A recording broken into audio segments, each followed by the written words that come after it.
Yes! Hello, my beautiful friends, and welcome back. We are very excited to have you here today for the Friday Papusa extravaganza. You thought we were going to get out of the week without indulging in a little Papusa deliciousness? Well, we got a whole stream plan on it today because Kilmar is coming back into America, but he's going to be charged with some pretty serious crimes. We got a bunch of stuff to unpack there, a lot of legal documents. We've got the full press briefing that we can share today and parse through, and we're excited to do it. So it is, before we get there, of course, a beautiful Friday, Papusa Friday. We're excited about that. But now we're not done yet with our business. We've got Pam Bondi coming up. She was out with Todd Blanche. Shout out to Todd. And he spoke today. And we'll listen to some of this, but not before we go through some of the documents. So Kilmar, wife beater Abrego Garcia, now back in the United States, facing a new criminal indictment in the District of Tennessee. Oh, we're not in Maryland anymore, are we there, Kilmar? So we'll go through this. We'll see what the latest is because they just unsealed a bunch of documents. We've got the actual arrest warrant. We've got the cover sheet. We've got the indictment. We've got the motion to detain him so that he is not released back onto the streets submitted by the government. Now, all this is happening in Tennessee and Nashville, but we also know that simultaneously, we've got Judge Zenas Rhymeswith over there in the District of Maryland, and she just got told as well. So Kristi Noem, just dropped this one fresh out of the oven today and said, since Kilmar is back in the United States, guess what? We're in total compliance with your orders. So your preliminary injunction, your discovery, your deadlines, and she just filed a motion or said that they could file a motion for sanctions. All of it is now moot because we brought him back and he's going to be in federal custody for the foreseeable future. So bunch of good stuff on that. We'll go through it. I've got reaction here afoot. Axios is still calling this guy Maryland man, wrongly deported Maryland man. Give me a break.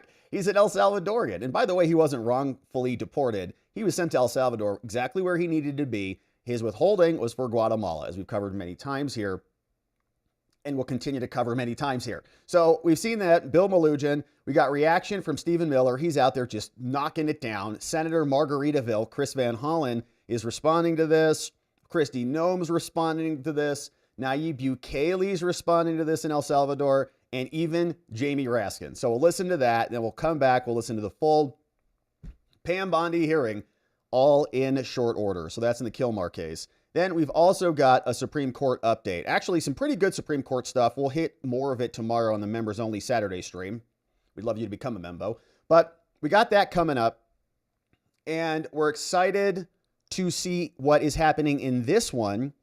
Because in the Supreme Court, we also have a new application for a stay filed by D. John Sauer. D. John Sauer, of course, is the Solicitor General for the United States. And so this is asking the Supreme Court to come out and allow us to issue a stay, which would be allowing the Trump administration to fire the Department of Education people who should have already been fired. And so they have not been fired. And Trump is asking the Supreme Court to come in and allow them to do it. And they're appealing this case, which is from this guy, Myong John, which is a Joe Biden appointee. And in this application to the Supreme Court, they shred this dude. This is one of the foreign-born judges that we scream about that Joe Biden appointed on his way out. But here, they shredded him. They say for the second time in 3 months, this judge has just gone bananas and so on. So we'll read through it. And we got some other victories from the Supreme Court today. I think Trump's going to be getting he had some Doge wins, very short orders, but some Doge wins. And so some good stuff is coming out on that. And this morning, we went into detail on the Elon stuff. So we'll have a segment, I think, coming out on that one. But the Elon Trump stuff hopefully feels like it's smoothing over.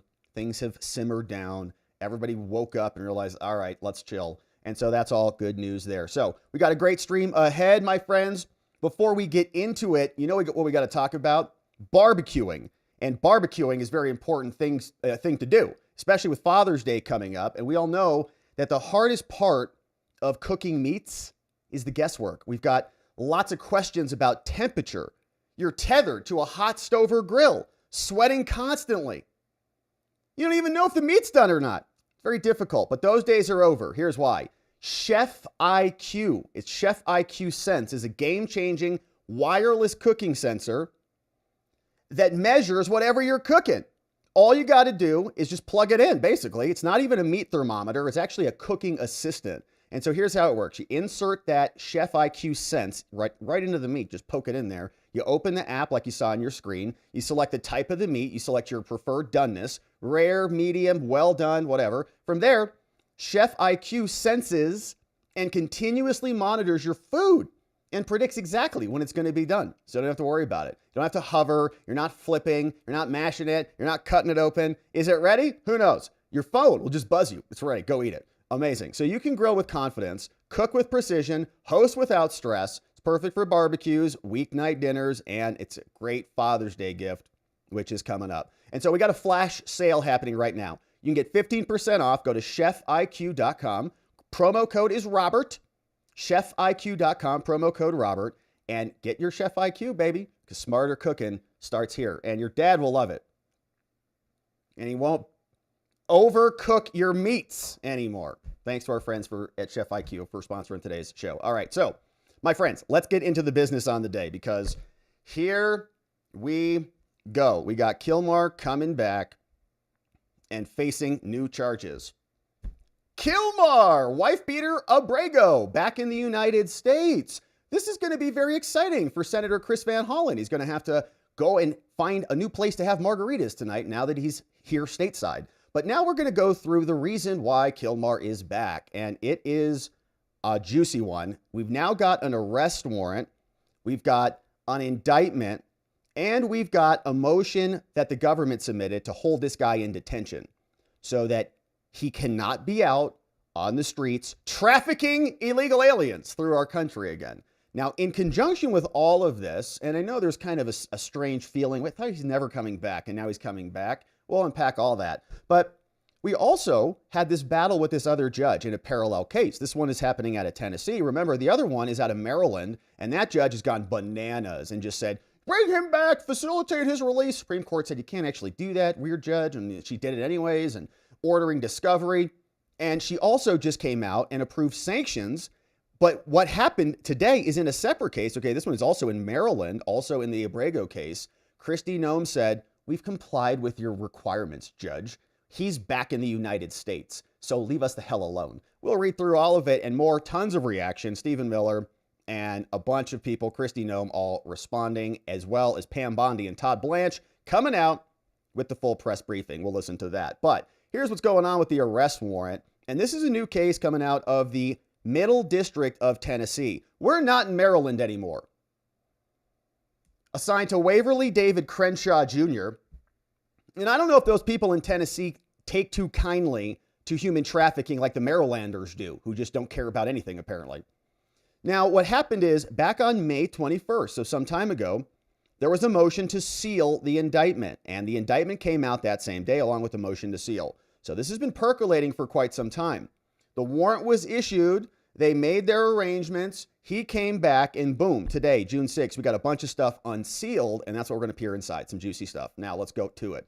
You see here the arrest warrant authorized from the Middle District of Tennessee to Kilmar, wife beater Abrego Garcia, saying, all right, Kilmar, you are commanded to this officer to arrest Kilmar and bring him back here because he has now a valid indictment. Go get him. This is the cover sheet for the indictment. They said the clerk is asking for a warrant. We got two charges here. Count one, conspiracy to unlawfully transport illegal aliens for financial gain. Maximum prison, 10 years, which is a good start. $250,000 fine. And U.S. Code, another violation, count two, unlawful transportation of illegal aliens for financial gain. All of that signed. Interesting. They said, yeah, he is in custody, but not in our custody. Complaint has filed. Was the defendant arrested on the complaint? Yes. Search warrant issued. Got him.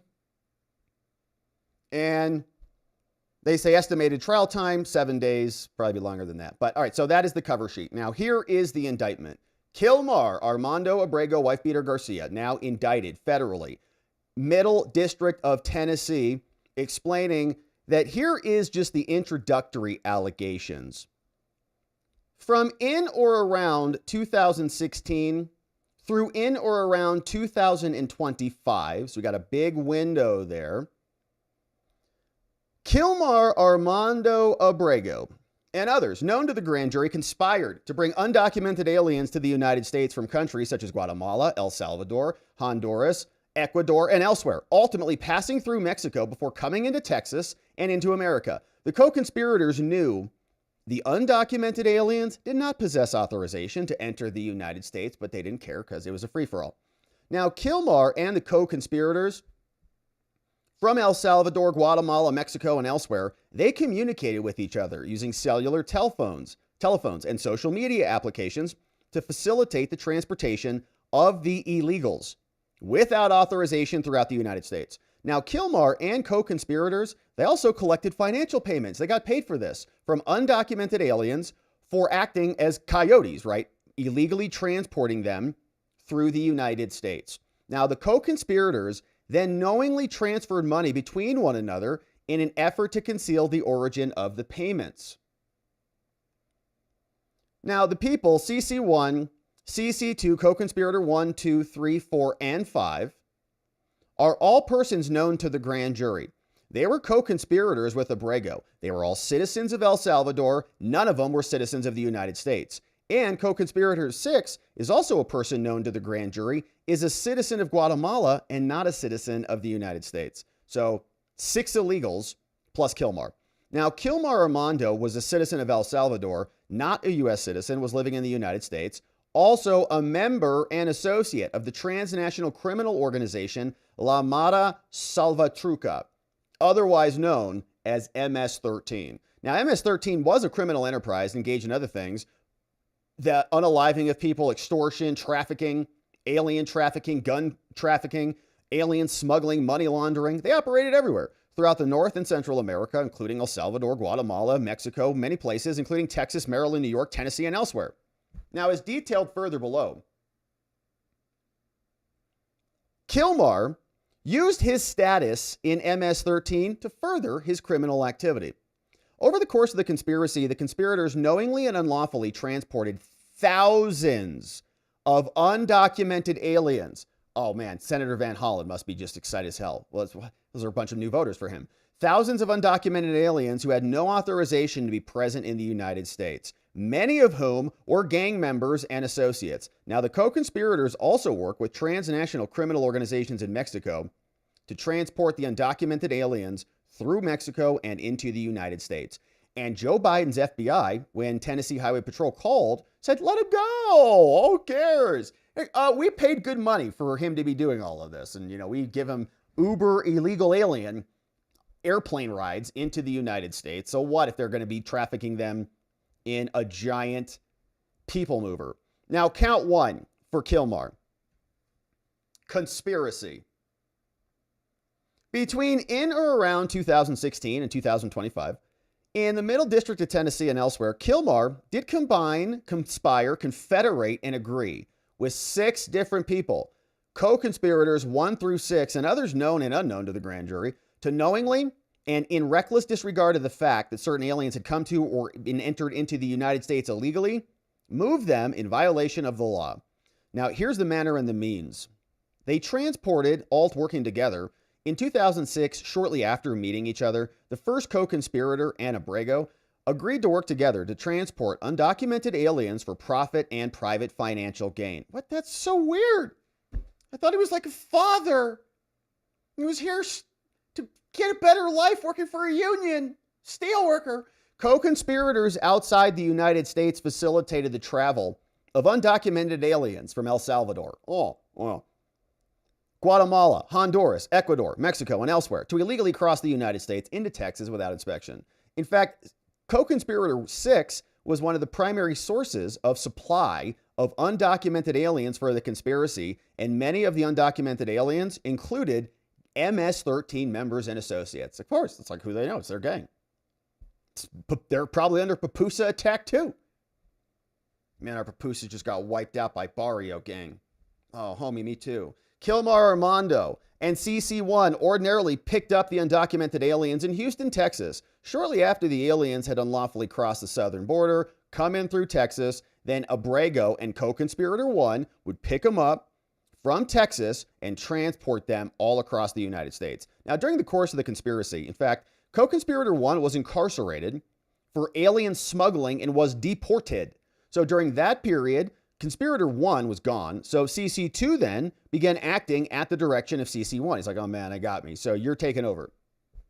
CC2 began working with Kilmar to transport undocumented aliens for profit. So then after CC1 was released, then CC1 came right back into the country illegally, re-entered the United States, and started working again with Kilmar and CC2 and other co-conspirators to continue the giant trafficking. Now, in addition to transporting undocumented aliens, Kilmar, CC1, and CC2, they also transported firearms that were illegally purchased in Texas, and they were distributed for resale in Maryland. Now, in addition to transporting undocumented aliens and firearms, Kilmar occasionally and simultaneously transported undocumented aliens and narcotics purchased in Texas and distribution for resale. On some occasions, in fact, members and associates of MS-13, the gang in Maryland, accompanied Kilmar on his trips to transport undocumented aliens to other parts of the United States. Now, on various occasions throughout the conspiracy, among the undocumented aliens Abrego and his co-conspirators transported, many were MS-13 members and associates. They also regularly required aliens that they transported to pay Kilmar in cash in order to facilitate their rides. The MS-13 members and associates that were transported by Conspirator 2 refused to pay CC2 for his transportation services, but the MS-13 members and associates Kilmar transported generally treated Kilmar with respect and also paid him for his services. Co-conspirators later transferred via Western Union and other means at least some of these monies derived from the unlawful transportation within the United States to other co-conspirators in foreign countries like Mexico, Guatemala, as part of a wider alien smuggling operation using Western Union. If you look at those numbers, like billions of dollars of remittances go out regularly to these individuals, to foreign countries. Now, CC3 on multiple occasions, along with Kilmar and CC1, so 3 co-conspirators, transported undocumented aliens, and CC3 and CC1 must be just talking. CC3 also received and transferred payments from undocumented aliens derived from the unlawful transportation within the United States and in furtherance of the conspiracy, and co-conspirators 4 and 5, they also received and transferred thousands of dollars of criminal proceeds derived from the conspiracy by wire to and from other co-conspirators, both within and outside the United States. 1 and 6 and other co-conspirators, also known and unknown to the grand jury, transferred money by wire for a fee to obscure the recipient of the money. Then they just transfer them around, just following the bouncing ball, transferring the money around, probably with fake reasons. Pupusa delivery. Oh, pupusa bakery. Pupusa. Need some more flour for my pupusas. Pupusa meat. Yeah. In efforts to do this, in part, to protect operational security and to conceal their illegal alien smuggling operation, which is, by the way, the pupusa thing literally was their story for this dude. He pupusas, man. Mom's pupusa business under attack. They've got 6 co-conspirators who are all saying, no, that's not we're not moving pupusa meat around. CC1 and 2 varied their transportation routes within the United States. And they routinely took undocumented alien cell phones that they transported. They provided them back at the end of the trip. They did this to ensure the aliens could not and would not contact anyone else during the trip. So then they transported Kilmar and 2 other people, transported undocumented aliens in an unsafe manner. They used reconfigured vehicles with aftermarket unattached seating rows. Remember, we saw that in the video. And they transported children on the floorboards of vehicles in order to maximize profits. And if you've ever seen these photographs, I know many people don't live in Arizona, but if you've lived in Arizona or a border state, you've kind of grown up with this stuff your whole life. My whole life, I've been seeing pictures of like cars being ripped open and like a bunch of people just stuffed in there like sardines. I mean, it's really pretty disgusting what we allow to happen. It's inhumane there at the border. One way to fix that would just be to put up a wall and stop the immigration from happening, period. And they wouldn't have to stuff themselves into boxes to come into the United States or to smuggle the drugs at behest of what's happening by the fact that the border, until recently, seemingly was not in control of the United States government. It seemed like it was in control of by the cartels. But here we are, and they say they just shove children on the floorboards. I wonder what Van Hollen thinks about that. So not only does Kilmar not get prosecuted for beating the crap out of his wife twice, she went and filed orders of protections about that, scaring his kids, or her kids, screeching out. She called them my kids. He came out, my kids. She kept saying that.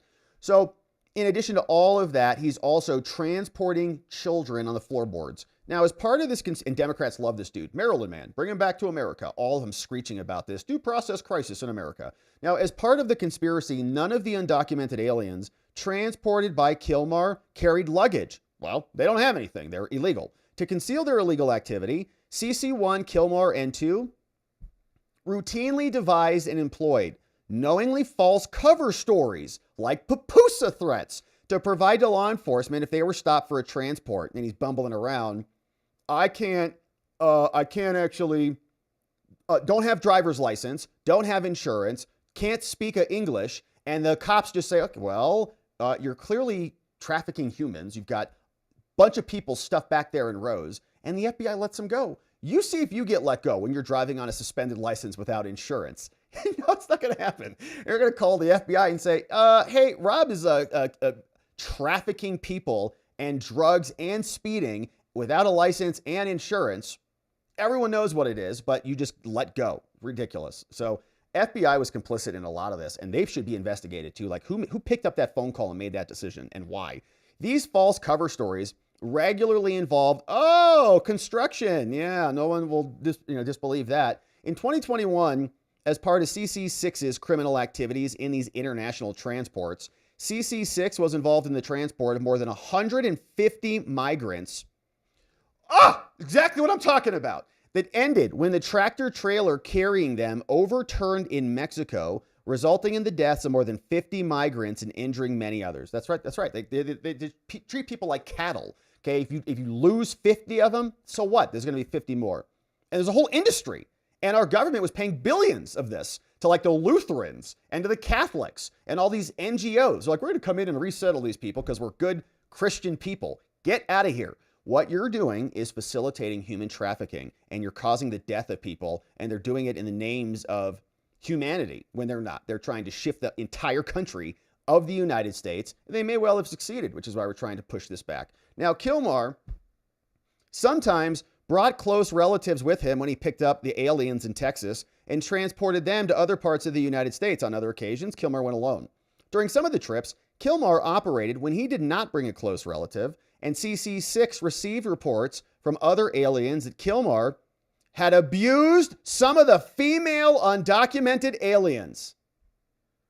Oh, Papusa boy.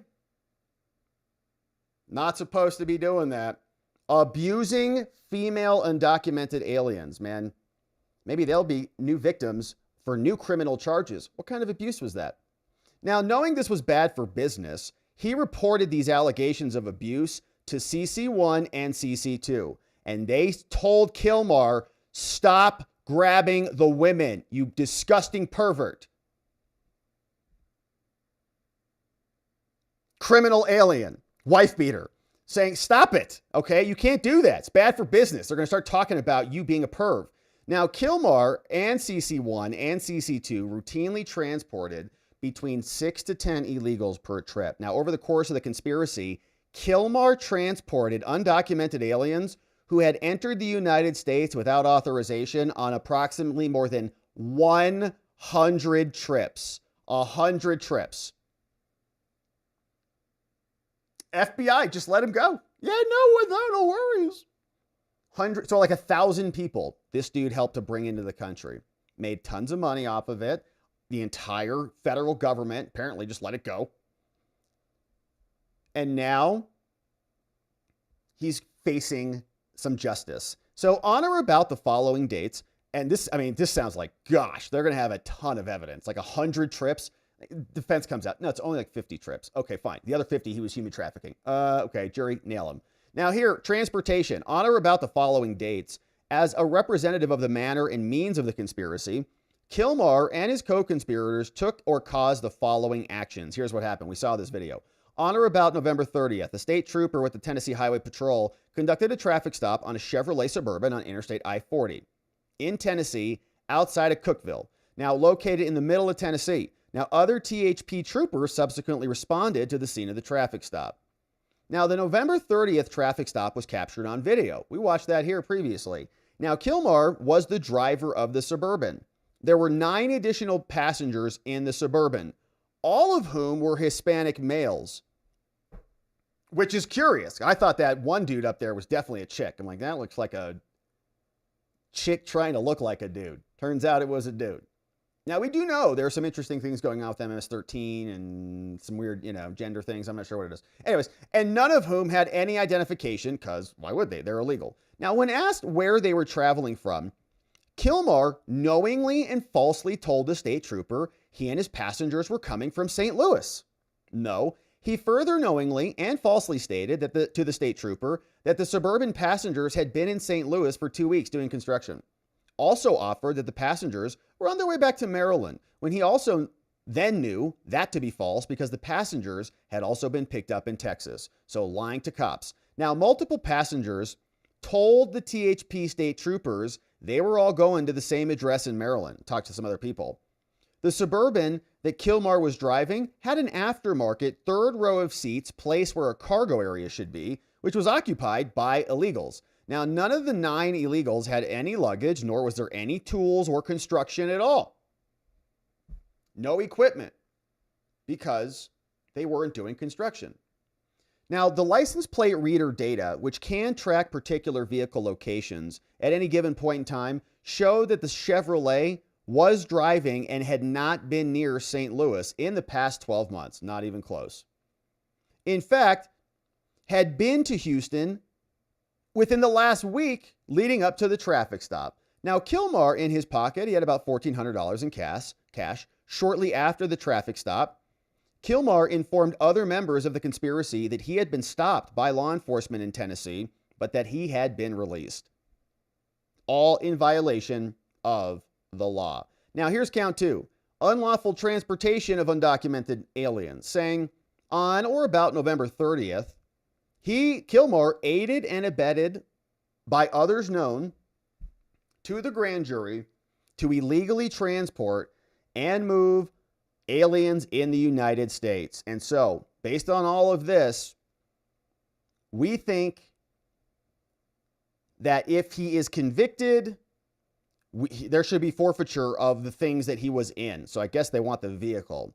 The proceeds, right? Forfeiture of any of his assets or proceeds that came from this, signed off by Robert E. McGuire, acting U.S. attorney, with Jacob Warren, charging Kilmar with 2 crimes against America.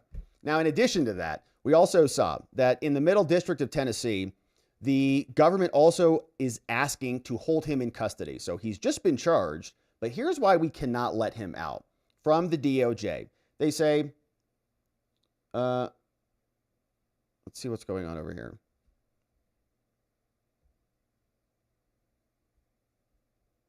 Why is that going to the wrong?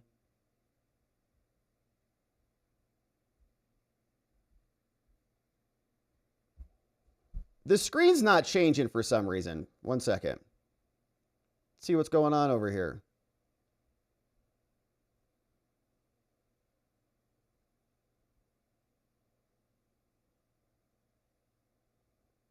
Has that been like that the whole time? All right, so hopefully that was that not changing the whole time?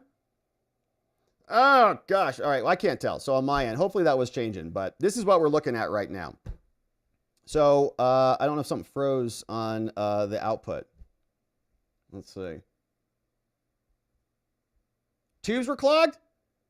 All right, anyway, so this is the document that we're looking at right now, and looks like it's responsive now. So, all right, that's good. Now, here we got this document. So, the Trump DOJ now asking to keep Kilmar in custody so that he cannot be released to cause more mayhem on the streets of America. They sent this one in. They said the United States of America is now asking and respectfully filing this memo to support pre-trial detention of Kilmar.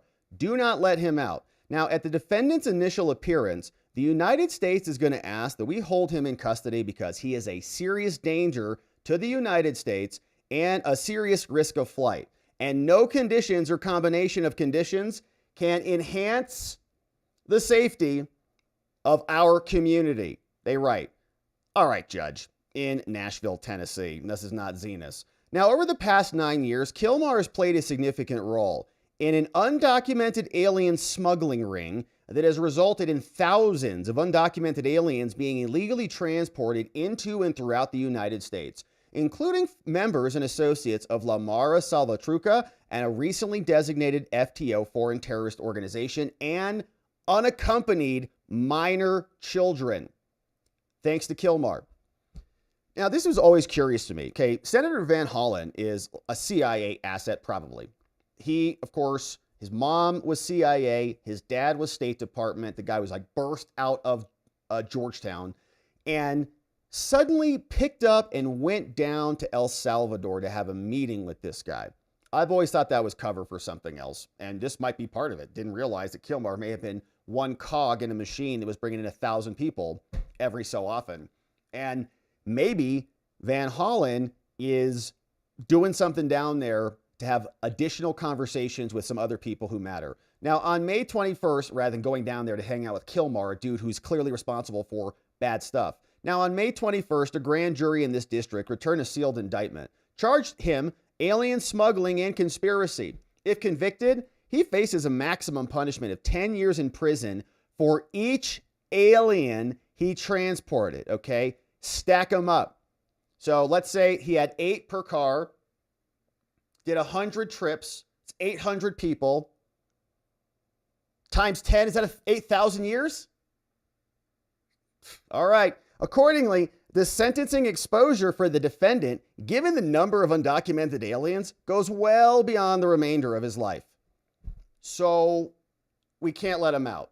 The grand jury alleges, among other troubling facts, that Kilmar smuggled thousands of undocumented aliens throughout the United States, is a member and an associate of MS-13, FTO, transported numerous gang members into and throughout the United States, used his status as MS-13 to further the alien smuggling, transported children, Senator Van Hollen, Jamie Raskin, Eric Swalwell, transported children throughout the United States to maximize profit. That's child trafficking, dude.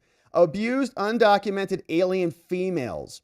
Now, I don't know what that means exactly. Like that's like an R, you know, or it's like a digital R or whatever that is. Under his control, he trafficked firearms and narcotics from Texas to Maryland on multiple occasions. Maryland man, Democrat hero. The evidence that the defendant committed these offenses is overwhelming. Additional evidence the government has uncovered as part of its investigation, discussed further below, regarding the defendant's past violence and attempted solicitation of PDF files. This dude was the Democrat hero. He is. They all, lapped this up. They said Trump was a monster. There's no evidence this guy was bad at all. There's no evidence he's MS-13. He never had his day in court. He never had no process at all, even though he did. David Jones on 10/10/2019 wrote a whole order about everything that they analyzed in his withholding of removal order. And that was plenty of process. And that withholding of removal order was for Guatemala, not El Salvador. But beyond that, Kilmar already had his deportation hearing, lost that. He was in the country for way too long, couldn't file for asylum. Claims against torture for El Salvador, ridiculous, nobody bought it. Said he was not a member of MS-13, lost that in the original finding, then went back up to the Court of Appeals and said, I'm not MS-13. They said, we think you are. Lost that one. 2 processes there. Got a whole nother process with David Jones, and they said that wasn't enough. They said he needs more process. Okay, that's great. We'll bring him on back. He's going to have a lot of process. 10 years per alien times 800 aliens. It's a long time in prison. How does he like that process? How does he like the process that's going to come when they maybe charge him with solicitation of CP and they stack on some additional mandatory sentences on that one? So they say, look, this dude has to be detained in pretrial detention. And if you're going to release him, send him to Van Hollen's house. But that's it. And just kidding. So don't let him out, even for Van Hollen. He's too dangerous for Van Hollen. In summary, the whole bent of his adult life demonstrates a complete disregard for the law and establishes that he is a significant threat to the community because no condition or combination of conditions will reasonably assure the safety of our community here. We've got to keep him in pretrial detention. More background. The facts explain. On Wednesday, November 30th, Kilmar was stopped for speeding. The body cam captured the interactions of the defendant during the traffic stop. He drove a Chevrolet Suburban that had been altered with aftermarket third-row seats. He had 9 Hispanic males packed into the SUV. Perfect. 90 years, Kilmar. There's your process. Just stack that one up there for you. The defendant told the Tennessee Highway Patrol that he and his passengers had been in St. Louis for the preceding 2 weeks doing construction work. Now, during the course of its investigation, the government learned that Kilmar's conduct at the traffic stop was linked to a complex conspiracy of illegally trafficked, undocumented aliens into and throughout the United States. And the question is, why was Chris Wray's FBI allowing that to happen? And why did Senator Van Hollen freak out about that and go down to El Salvador to talk to him about that? And to talk to whoever was on the other end of that operation. Kilmar was just a little pawn on all this, who happened to get caught. But who let him go? And who sent Van Hollen down there? There's a lot more to that. Now, the SUV the defendant was driving on November 30th was owned by a co-conspirator and someone who was a convicted alien smuggler. FBI should have known that, obviously. Cell phone location information for the cell phone used by the defendant, as well as the license plate reader, showed the defendant lied to the THB when he told him he'd been working a construction job. They said, no, we got your license plate scanned over there. They got all these, scanners everywhere now. So they just know where the cars are. No, you weren't. You just pinged you yesterday. So you were down there. So you're a liar. And I mean, the FBI knew all of that. They still said, you're good. Let him go. Leave him alone. Specifically, the defendant had been in Texas earlier that same morning. Was not even close to St. Louis within 2 prior weeks. And moreover, none of the individuals in the vehicle had luggage or even tools consistent with construction work. The government also learned after obtaining Kilmar's cell phone records that the exact minute on the body-worn camera footage that Kilmar told the cops that the defendant was going to call his boss, Kilmar placed a call on his cell phone to the owner of the SUV and one of his fellow co-conspirators, a previously convicted alien smuggler. He calls like the chief smuggler, like, I got stopped by the cops here. What do I do? As part of the investigation, the government interviewed a number of Kilmar's co-conspirators, as well as a number of other witnesses who personally knew Kilmar. Those co-conspirators and witnesses will establish at trial that the November 30th traffic stop was not a one-off transaction for this dude. Rather, the evidence will show that Kilmar's actions in November 22 were part of a larger and sustained pattern of alien smuggling. Specifically, he had been in the alien smuggling business for years. Since at least 2016, it was his primary source of income. Oh, I thought he was a steel worker with the union. Testimony at trial will establish that he transported approximately 50 undocumented aliens throughout the United States per month for several years. Okay, so 500 years a month of penalties for him. Perfect. 500 years a month. Love it. The evidence will also establish that his longstanding membership and association with MS-13 and how he used his association with the gang to further the smuggling conspiracy. He's a tough guy. Now, the alien smuggling conspiracy transported gang members from Central America through Mexico into and throughout the United States. And so, with all of that, we got to keep this dude in custody. The Bail Reform Act sets the rules for this. Under the BRA, if the United States moves to detain a defendant hearing shall be held if the case involves a charged offense falling in one of 5 categories, or if a detention hearing should be had if the defendant poses a serious risk of flight, of attempting to obstruct justice, or to intimidate someone else. The required detention hearing shall be held immediately upon the person's first appearance before the judicial officer, unless that person or the attorney seeks a continuance. Now, the rules provide 4 factors that the court should consider when you're determining whether or not Kilmar is going to be a flight risk or danger to the community. Number 1, the nature and circumstances of the offense charged, the weight of the evidence against the defendant's history and characteristics, and 4, the nature and seriousness of the danger to the community posed if we release this guy. Now, a judge shall order the detention before trial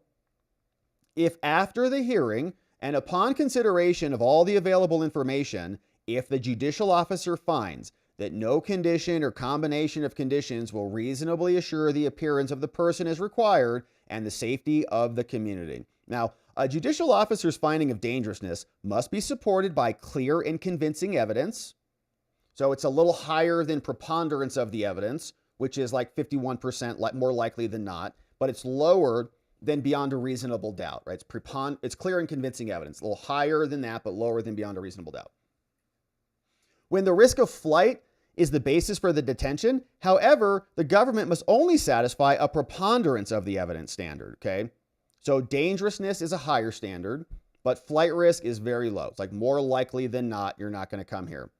Now, as the factual summary demonstrates, the offenses charged in this case are severe. Section 3142 says to the court, you got to consider the nature and the circumstances of the offense, including whether the offense falls within one of the enumerated categories that Congress said is especially serious: a crime of violence, terrorism, if it involves a minor victim, or a controlled substance, or a firearm, or any other destructive devices. These are the most serious crimes. Now, alien smuggling is an incredibly dangerous enterprise. It imposes grave risk to the aliens being smuggled to the general public. And one of the most prolific suppliers of undocumented aliens for the conspiracy was CC6, Co-Conspirator 6, who is located in Central America, right? Who was that dude? Was that the dude that Van Hollen was going to go meet with? He's like, hey, your boy got popped, but I got him. CC6 coordinated the delivery of at least 50 undocumented aliens per month. Kilmar picked up the aliens in Texas, transported them to Maryland through Tennessee and other states after they were smuggled in. Kilmar made at least 1 trip per week over the course of several years, like 50 at a time. Or at a month, is what they said. 1 trip per week, so like 8, maybe 8 to 10 per trip.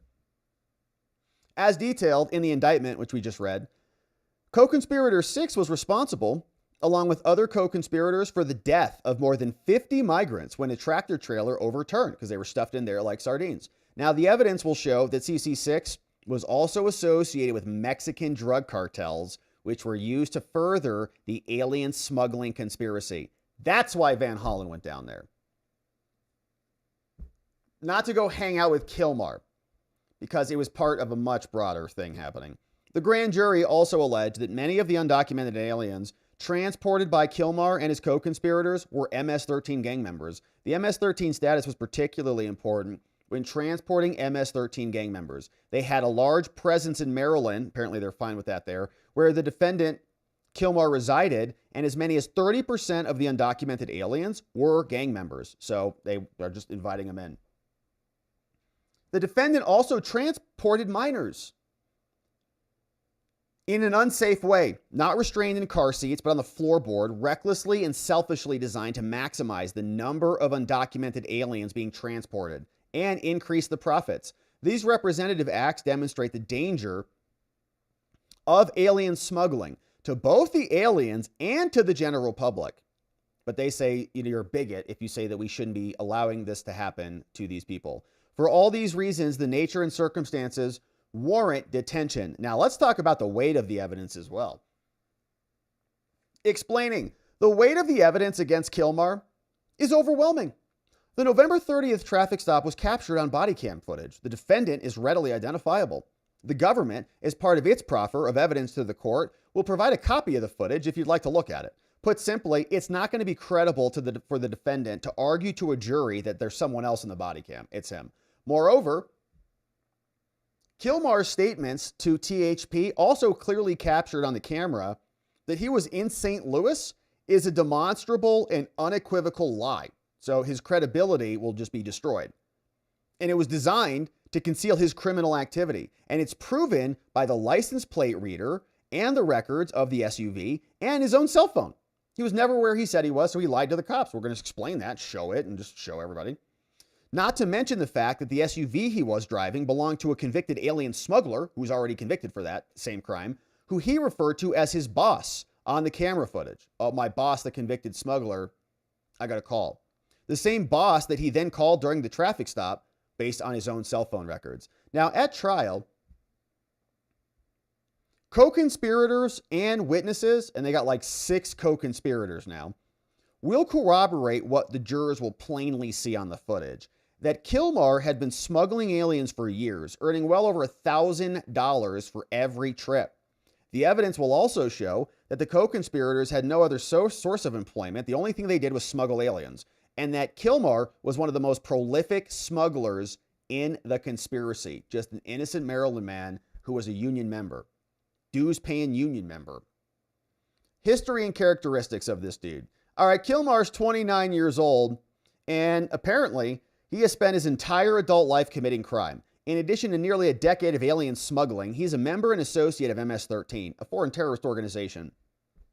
They have terrorized those inside and outside the United States for decades, committing horrific acts of violence. They're a criminal enterprise engaged in all sorts of bad stuff, and they're everywhere. On March 28th, Kilmar was arrested in Maryland with other MS-13 gang members, finally. Based on where Kilmar was, who he was with, other known members of MS-13, his clothing, and the fact he appeared to be selling marijuana, led those involved in the arrest to determine that he was a member of MS-13. Now, in substance, unless Kilmar had status in the gang members arrested with the defendant would not have allowed the defendant to represent MS-13 in their presence with his clothing and hat representing the gang and selling drugs without severe consequences. Now, in the government's investigation, the status in MS-13 was also corroborated by multiple witnesses, co-conspirators who also personally knew the defendant. In other words, if he was standing around with gang members and he was wearing gang member signs and he wasn't a gang member, the other gang members who were actual gang members wouldn't have allowed that to happen. And he was standing there without any problems. Also corroborated by others, he's one of them. One of the most troubling facts the government learned in its investigation was how Kilmar got into MS-13. According to a co-conspirator, Kilmar stated that he participated in the unaliving of a rival gang member's mother in El Salvador. This dude took out the moms too. Somebody else's mother. Specifically the mother of an 18th Street gang member. So it sounds like his little pupusa story, he said, my mom is getting attacked by the pupusas attackers. Turns out he was the one attacking their mamas. Later, as part of his immigration proceedings in the U.S., he claimed, I can't return to El Salvador. I'm in fear of retribution from the 18th Street gang. Why? Oh, because you eliminated one of their moms. While partially true, he, according to the information received by the government, was in fear of retaliation by the 18th Street gang because of his own actions in participating in the unaliving of a gang member's mother. Dude took out the mom and then said that they were trying to take out his mom, and that's a basis for why we should let this murderer into our country. Now, Kilmar's treatment of undocumented aliens is also very troubling. Although more worried about curtailing demand for their illegal business, and other conspirators were so concerned about his abuse of the females that they confronted him on multiple occasions and said, stop it. Finally, Kilmar's conduct towards his own family members demonstrates he's violent as hell in his personal life. In August 2022, his wife filed a petition for a protective order. We read through it here. Now, the wife, in her own words, detailed a string of alleged abuses that Kilmar inflicted on her and their own children. She called them her kids, my kids. We read it. They're my kids. He came in, wouldn't feed my kids, got my kids screaming, my kids. In August 3, 2020, the wife reported, among other troubling allegations, that he locked his kids in their room, grabbed her and slapped her and broke her phone. She went to the courts. She couldn't go to the cops because the cops would come and arrest him and charge him, and she didn't want that to happen. So she didn't know what to do. She went on to write that the abuse on August 3rd was part of a pattern for Kilmar, that he had broken her phones before, broke TVs, even her son's tablet. The petition documented 4 other instances of abuse within the past year of being filed, all troubling and violent. She reported that she had documented bruises on her body left by Kilmar and that she and her kids were scared of the defendant, right? Said that on that one, my kids. The defendant also claimed that he could unalive his wife with impunity. So what are they going to do? They don't even know I'm here. I'm a ghost. Court filings in the county reveal even more abuse the next year during 2021. In fact, in May 2021, the district court in the county found reasonable grounds to believe that Kilmar punched and scratched his wife, ripped off her shirt, grabbed and bruised her. Another finding by a judge. Maniac. Taken in totality, the history and the characteristics of Kilmar reveal the life of a violent man. No control of his temper, no regard for the rule of law, and no basis for the court to have any confidence that the community, including his own family, is going to be safe if he were released. And finally, the government's investigation has revealed that Kilmar has a long history and association with MS-13, a violent criminal organization committed to terror with thousands of members throughout the U.S. and Central America. As detailed above, they do all sorts of stuff: alien smuggling, drugs, firearms. Although Kilmar had multiple encounters with law enforcement in his past, instead of reforming his ways, he chose to continue his criminal activity. Time and again, week after week, he chose to continue his integral role in smuggling aliens for 9 years, all to earn a profit. The government learned in its investigation that Kilmar, on many occasions over the course of several years, tried to recruit others to engage in smuggling with him, promising lucrative payments for riding to Texas to help me pick these people up. Now, in addition to the myriad of illegal conduct spanning a decade outlined in this indictment, the government also learned, that Kilmar solicited nudies of minors beginning in 2020. The government's investigation into the solicitation of CP is ongoing, and no charges about CP have been filed, but it demonstrates the danger that he poses to the community, not just respect to alien smuggling. So why have they not charged that? 2020? Yeah, we'll see. Now, in summary, maybe they will. In summary, with respect to the dangerousness to the community, he has spent his entire adult life engaging in criminal activity. He has shown complete disrespect for the rule of law the very moment he entered our country. The totality of the factors show he is a danger to our community, and he should therefore be detained. Now, his only ties to the Middle District of Tennessee, here, where this case is, are directly related to his criminal activity. He chose to smuggle illegals through Tennessee nearly every week during the entire course of this conspiracy.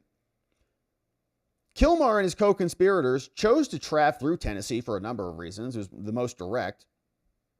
But they also felt that traveling through Tennessee gave them less scrutiny from law enforcement. He repeatedly availed himself to the highways in this district, and he has no other ties to the area. He's never resided in or been employed in Tennessee. He's got no connection to the region outside of this, so you got to keep him here. Additionally, the penalties that he faces, including a lengthy prison sentence, give him a powerful motive to flee, and his position within the conspiracy provides the ready means for them to just fueta him out of here. The facts of this case demonstrate that Kilmar was an instrumental part of a large and complex, undocumented alien smuggling conspiracy that went all the way down to the gangs in Central America. The defendant and his co-conspirators successfully smuggled thousands into the United States, and they've got a large access to a large network of resources that has been avoiding detention and apprehension for years. And why? They were stopped. Tennessee caught them. The FBI let him go. And then Van Hollen flew down there to go meet with Kilmar and the gangbangers. So in conclusion, the Trump DOJ says, in light of all these factors, the government submits Kilmar poses a significant danger to the community. He's a flight risk. No condition or combination of conditions will reasonably assure the safety of the community or the presence of Kilmar in court. And so accordingly, we say that pretrial detention should be granted. Coming in from the DOJ to hold him in custody.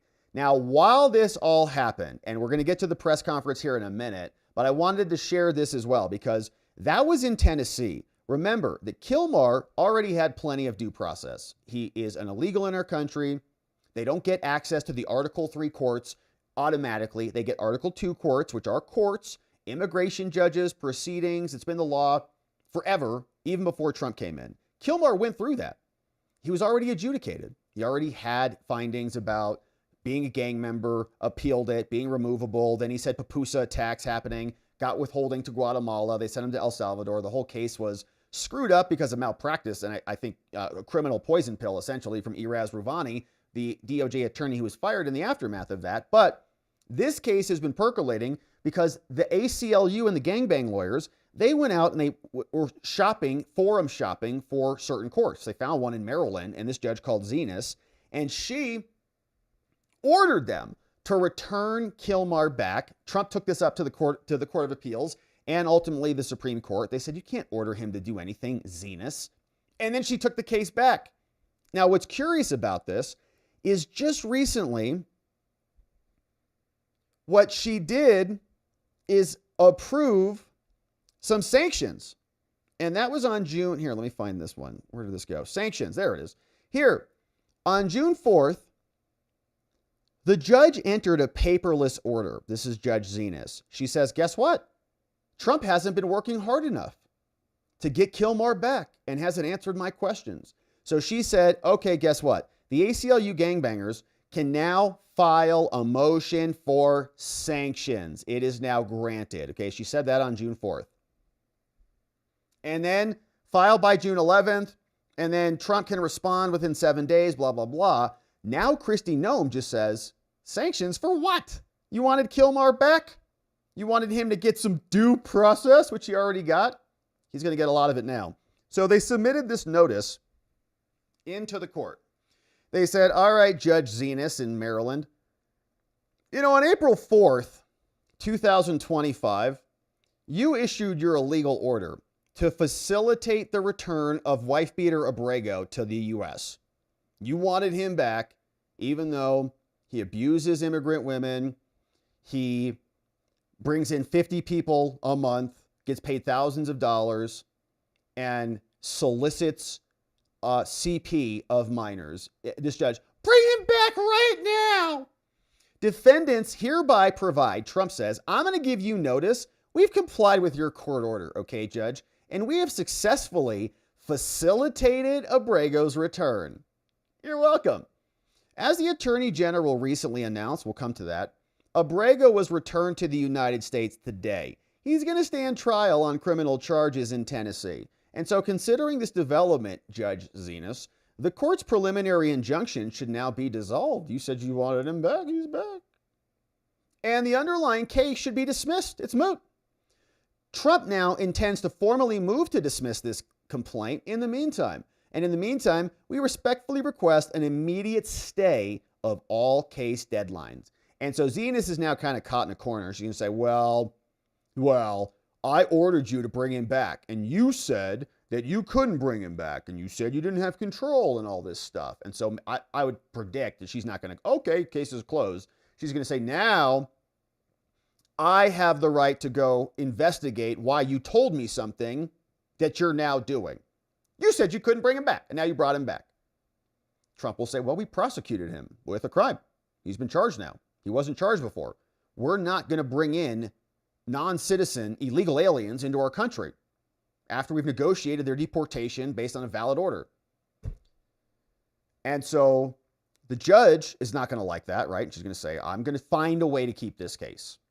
And I would imagine she's going to order some more discovery or a brief or an answer from Trump in lieu of dismissing it. So they notified her, we're going to ask that you dismiss everything signed here by Drew C. Ensign and others. And the beauty in all this, as much as it's kind of irritating to have Kilmar come back, we want all aliens out, out, out. It's going to be enjoyable to watch this entire operation unfold in court, in federal court in Tennessee. It's going to be great. And every single Democrat who flew down there or who was screeching about this on X, like we're in the middle of a constitutional crisis, can come in here and support it. They can come explain it to us. And Van Hollen should explain to all of us why he went down to meet with a co-conspirator in an international trafficking operation. What was he doing down there, really? I think we all know. So that is what happened. So now Judge Zenas is on her heels. She's like, oh, I guess they brought him back. Well, we did, but not on your terms. We brought him back on our terms because we're the executive branch and we're going to prosecute him accordingly. And he's unlikely to get out of custody based on that long history that was articulated for us. If the judge lets him out of custody, that's going to be a wild one. But of course, we'll see if that happens. I have my doubts about it, especially in Tennessee. Now, what we've got here is Axios still calling this dude a Maryland man, right? So Axios reported this. Says wrongly deported Maryland man Kilmar Abrego Garcia is on his way back to the United States. It's like, you guys are coping so hard. You have to give us the full headline. First of all, he wasn't wrongly deported. You just have to read the order. Nobody's read it, but if you read it, it clearly says Guatemala. So his deportation was totally valid. And even if you say that I'm wrong and that the withholding of removal says El Salvador, which it doesn't, you can just read it yourself, then Trump still has the final ace up the sleeve, which is the invocation of the Alien Enemies Act, which says if you've already been adjudicated as removable and you're an alien enemy because you're a gangbanger, then you're no longer subject to withholding of removal protections. Okay, so the Trump DOJ should have won on that on both accounts, but they had a liar, cheater attorney, in my opinion, who was handling the case, and he got fired for doing it erroneously. I call it a poison pill. But they're still going with Maryland man because they're having a hard time understanding the consequences of 10 years per illegal times 50 a month. And Stephen Miller is also responding to a lot of this. Caroline Leavitt came out and torched Van Hollen. Van Hollen came out with this dumb statement. He says, after months of ignoring our Constitution, which never happened, it seems the Trump administration has relented to our demands for compliance with the court orders. Bro, they're charging him with felonies in Tennessee and due process for Kilmar. He's going to get due process now. He's going to get criminal due process, like for 100%. And sit in federal custody, hopefully, for the rest of his life. This has never been about the man. Yes. Oh, see how that is? See how that's going? Yeah. Yeah, it has. It's been about his constitutional rights and the rights of all. Here's my full statement, which is no different than what he posted. So Van Hollen gets wrecked by Stephen Miller. He says, what a fool. There is no more process for deporting a criminal alien with a final removal order. No matter how much he's admired by Democrats, he got his process. He's here because new evidence has resulted in a massive criminal indictment. He will be tried, he will be jailed, and then he will be deported again to El Salvador. So just get ready for it. Now, Bill Melugin also shared that Caroline Leavitt is torching Van Hollen. Caroline Leavitt shared this statement, said, the Justice Department's grand jury indictment against Abrego proves the unhinged Democrat Party was wrong, and their stenographers in the fake news media were once again played like fools. Abrego Garcia was never an innocent Maryland man. Garcia is an illegal alien terrorist gang member and human trafficker who has spent his entire life abusing innocent people, especially women and the most vulnerable. Abrego will now return to the United States to answer for his crimes and to meet the full force of American justice. The Democrat lawmakers, namely Van Hollen and every single so-called journalist who defended this illegal criminal abuser, must immediately apologize to all of Garcia's victims. the Trump administration will continue to hold criminals accountable to the fullest extent of the law. Very nice statement from the press secretary. Kristi Noem, Homeland, said, for the past 2 months, the media and the Democrats have burnt to the ground any last shred of credibility they had by glorifying Kilmar Garcia, a known gang member, human trafficker, and serial domestic abuser. Today, the United States of America confronts Abrego with overwhelming evidence. He's being indicted by a grand jury for human smuggling, including children, and conspiracy. Justice awaits this Salvadoran man.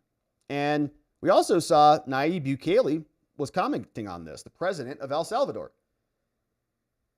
writing, as I said in the Oval Office, I would never smuggle a terrorist into the United States. Thank you. And 2, I would never release a gang member onto the streets of El Salvador. That said, we work with the Trump administration, and if they request the return of a gang member to face criminal charges, of course we wouldn't refuse. No more margaritas under custody, says Nayib Bukele in a little last-minute zinger. And Raskin was out here today, and our friend Western Lensman is saying he's now in cover-up mode. Raskin is backtracking, saying, well, we never actually defended him as a person. We care about the Constitution and the constitutional rights and everything. You guys called him Maryland man, Maryland man, Maryland man, Maryland man. You said he was like a United States citizen. You've got a bunch of people to believe that he was a resident of our country and that he was just a regular old union worker. That was the whole scam. Now they're having to walk that back because this dude is a PDF file. Though he, of course, is alleged to have committed these crimes. Do you think that Democrats risk politically playing into the president's hands by focusing on this case? First of all, I don't know of a single Democrat who defended him specifically against any crimes, because he wasn't charged with any crimes. He doesn't have any criminal history, to my knowledge, or a criminal record, and there were no charges outstanding when he got unceremoniously picked up and flown out. So there don't have to be charges before you remove somebody if they're in the country illegally. In fact, if you charge them, then you have to give them all the due process. If you don't charge them, you just say you're here illegally and you just enforce the law, then you remove them out. And they're trying to conflate the two, right? So in order to remove anybody, you have to charge them with something. No. They're here legally. There doesn't need to be any new findings in order to remove them out of the country. I mean, that's called a disappearance. That's what happens in authoritarian societies. They obviously, like when the FBI raided the J6ers, they want to make this about whether or not he ends up being a good guy or a bad guy, but it's not a moral question. It's a legal question. It's a constitutional question of whether the government can pick people up and take them out of the country. And I think, yes, they can. If they're illegal here, yes, they can. The Supreme Court has been fairly emphatic about this. Due process is for everybody. Sometimes I hear my MAGA colleagues say, you're for due process for guilty people? Well, yeah, because we don't know if they're guilty or they're innocent until we've had due process. That's the whole point of due process. Oh, gosh. All right. So, though, yeah, we all have, there is a process, and there is certain process that is due for certain things. Some things have more due process. Some things have less due process. But the aliens got it. What do you think, Raskin? What do you think that hearing was that he had when a judge found that he was removable? That was process. He had a whole appeal process. He lost. He had the withholding of removal with David Jones. That was process. He had multiple opportunities to have his process. They want them to have due process plus. They want them to be able to be here illegally, get extra privileges like driving around without licenses, working for years, breaking the law, getting protection by the FBI, and more. And it's not going to happen anymore. So the Democrats hopefully will pay some political consequences for their endorsement of illegal aliens and their never-ending protection of them. But we've also got Pam Bondi, who came out today. And so Pam Bondi, Todd Blanche, come out and they give us this announcement in this short presser today.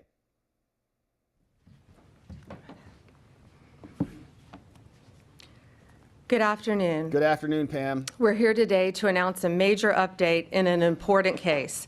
Abrego Garcia has landed in the United States to face justice. On May 21st, a grand jury in the Middle District of Tennessee returned a sealed indictment charging Abrego Garcia with alien smuggling and conspiracy to commit alien smuggling in violation of Title 8 U.S.C. 1324. We want to thank President Bukele for agreeing to return Abrego Garcia to the United States. Our government presented El Salvador with an arrest warrant, and they agreed to return him to our country. We're grateful to President Bukele for agreeing to return him to our country to face these very serious charges. This is what American justice looks like. Upon completion of his sentence, we anticipate he will be returned to his home country of El Salvador. The grand jury found that over the past 9 years, Abrego Garcia has played a significant role in an alien smuggling ring. They found this was his full-time job, not a contractor. He was a smuggler of humans and children and women. He made over 100 trips, the grand jury found, smuggling people throughout our country. MS-13 members, violent gang terrorist organization members throughout our country. Thousands of illegal aliens were smuggled. This is especially disturbing because Abrego Garcia is also alleged with transporting minor children. The defendant traded the innocence of minor children for profit. There are even more disturbing facts that the grand jury uncovered. It is alleged this defendant is part of the same smuggling ring responsible for the death of more than 50 migrants in 2021 after the tractor trailer overturned in Mexico. This is part of that same ring. The defendant abused undocumented alien females, according to co-conspirators, who were under his control while transporting them throughout our country. This defendant trafficked firearms and narcotics throughout our country on multiple occasions. They were using vehicles, SUVs, with added seats in the back, floors that had been ripped out. Just shove the kids guns, down there. Narcotics, children, women, MS-13 members. That is what the grand jury found. A co-conspirator alleged that the defendant solicited nude photographs and videos of a minor.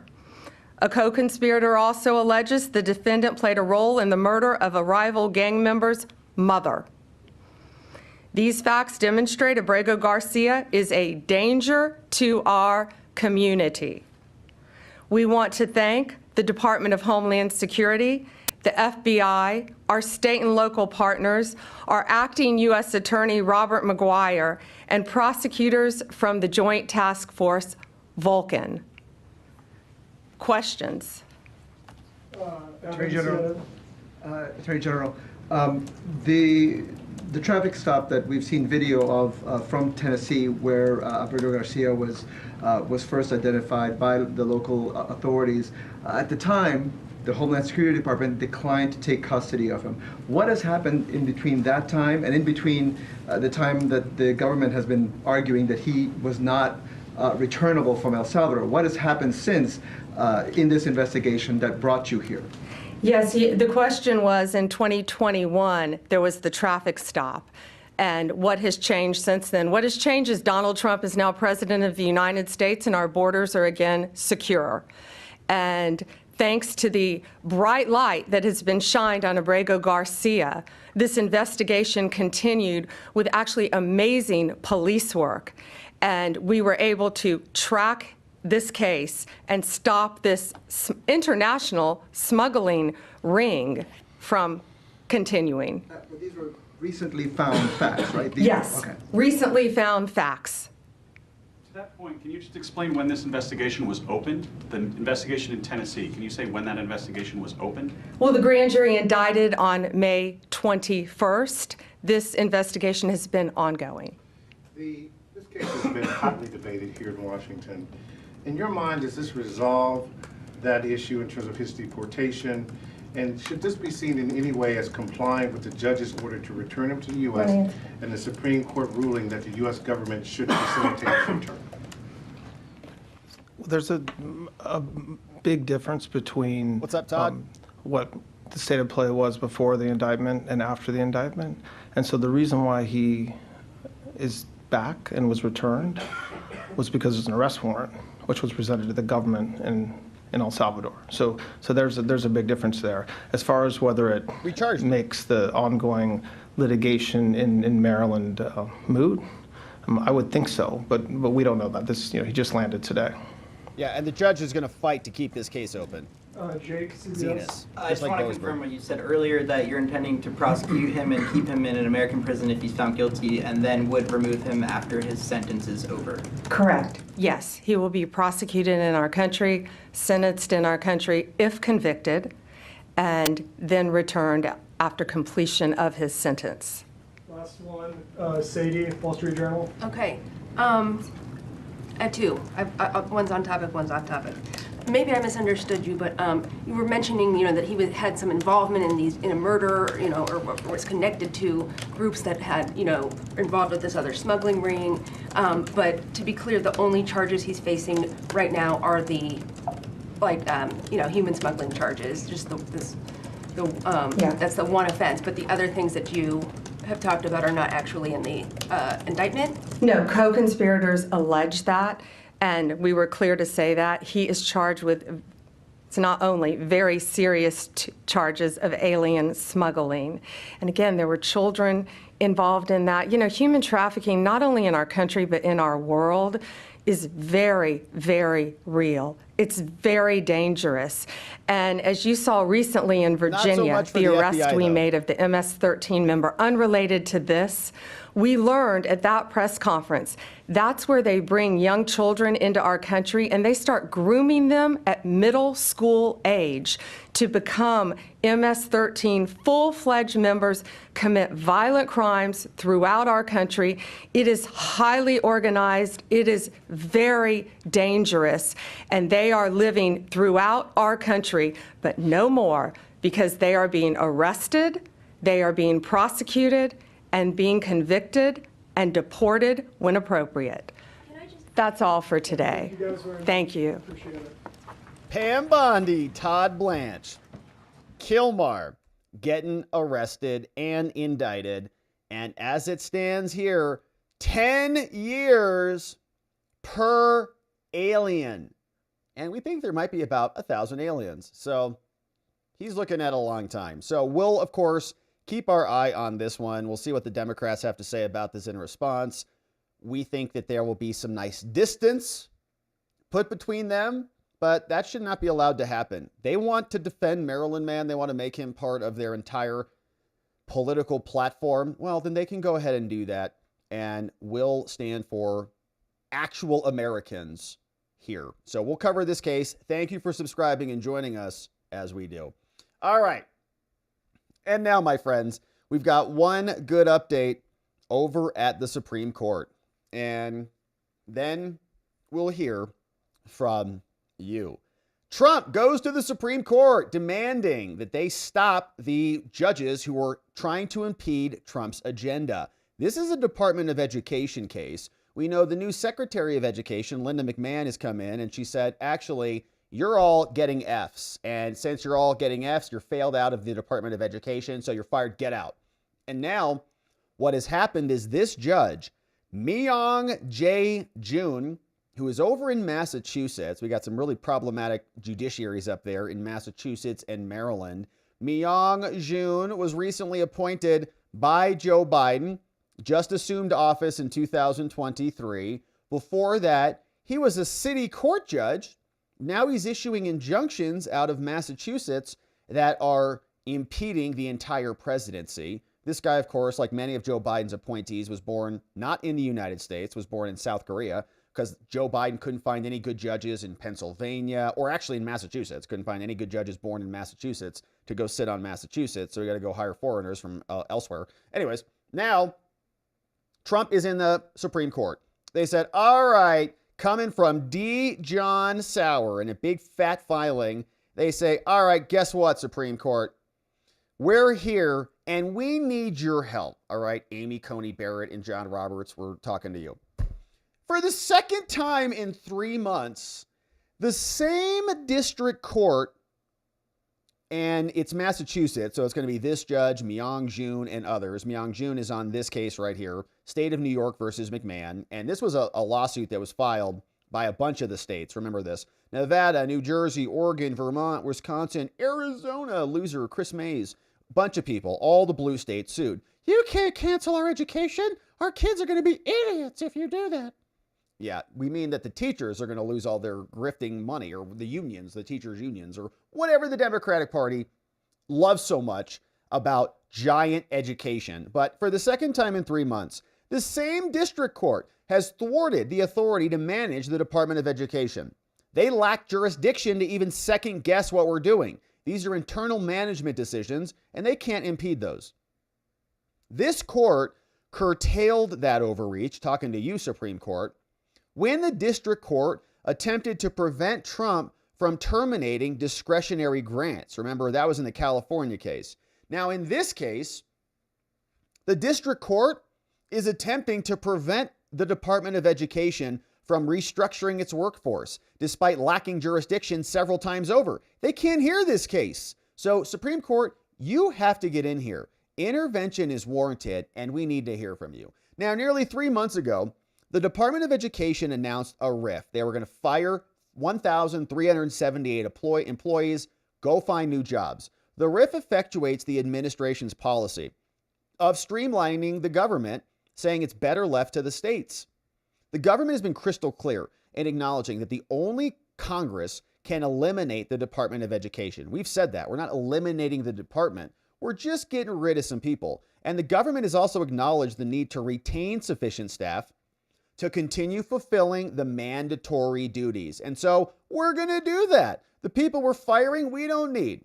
But nevertheless, in May, the district court, Zhang, issued a sweeping injunction with immediate effect, ordering the Department of Education to hire everybody back, reverse the RIF, reinstate all affected employees to active status, produce status reports starting within 2 business days and continuing within every week thereafter, saying, you give me an update. I'm running the Department of Education now, said that judge from Korea.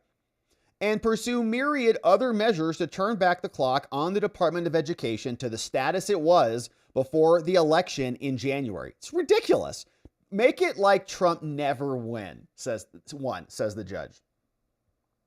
And the district court stopped the Department of Education from taking any steps to do its job. Now, as justification, the lower court asserted the secretary had, quote, dismantled the department by firing nearly the entire staff. You say, that's not true. We remain committed to fulfilling our duties, but we don't need these people. Now, the preliminary injunction that came out from the judge epitomizes many of the same errors in recent district court injunctions that usurp control of the entire federal workforce. Now, to start, Supreme Court, Article 3, the Constitution, it limits federal courts to deciding concrete cases and controversies. We don't have the courts adjudicate abstract policy disagreements because some judge is mad that is disconnected from the actual relief that is sought in the court. Here, the respondents, who are not even department employees, but they're end users of government services, right? It's like the states. They're not employees who got fired. They're states who said, if you fire these people, it's going to hurt our services.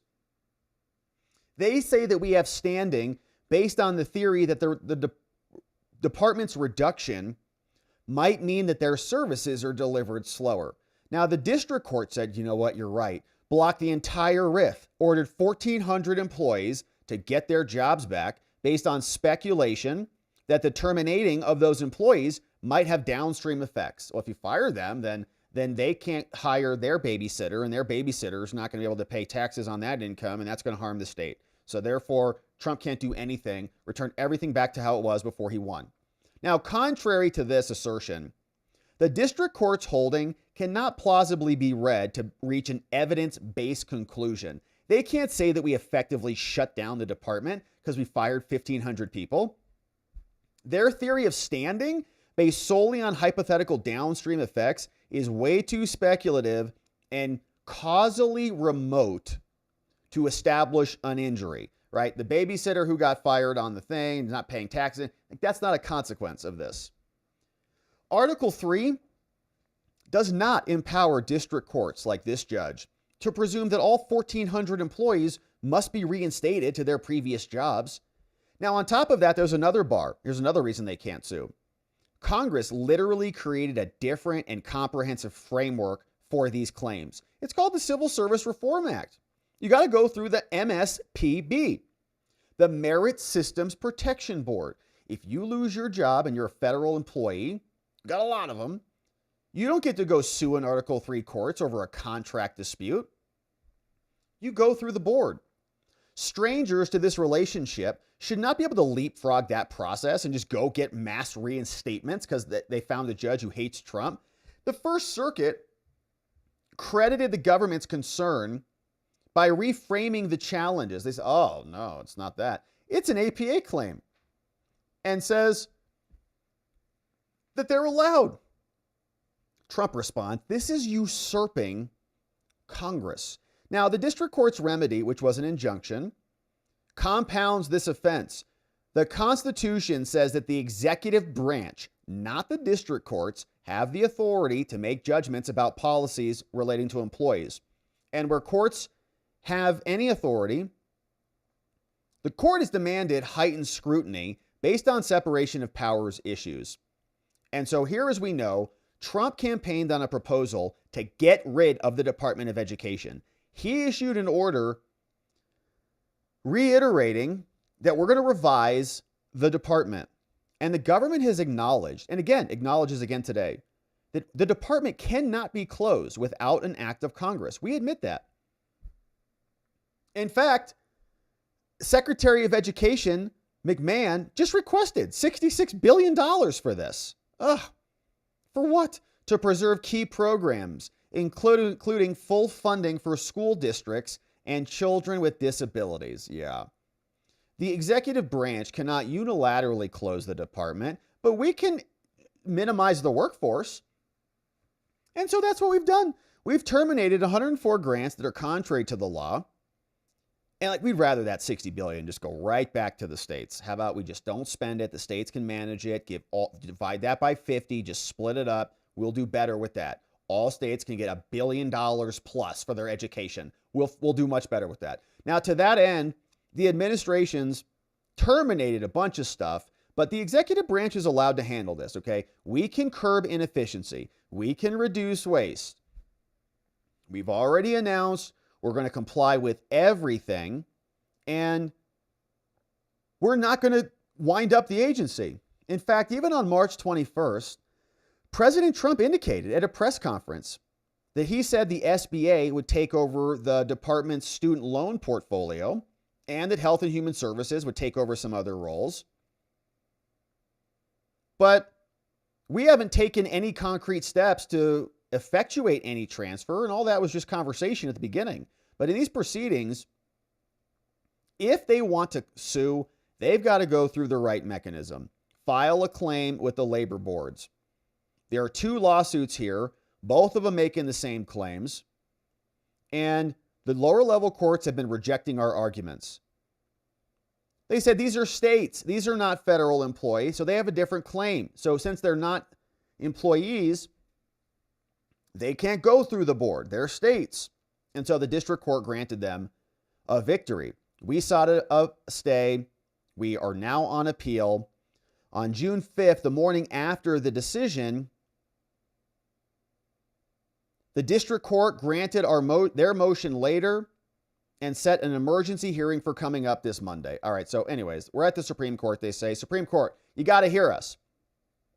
We're going to win. The states have no standing. Just because we fired 1,400 people, we're allowed to do that.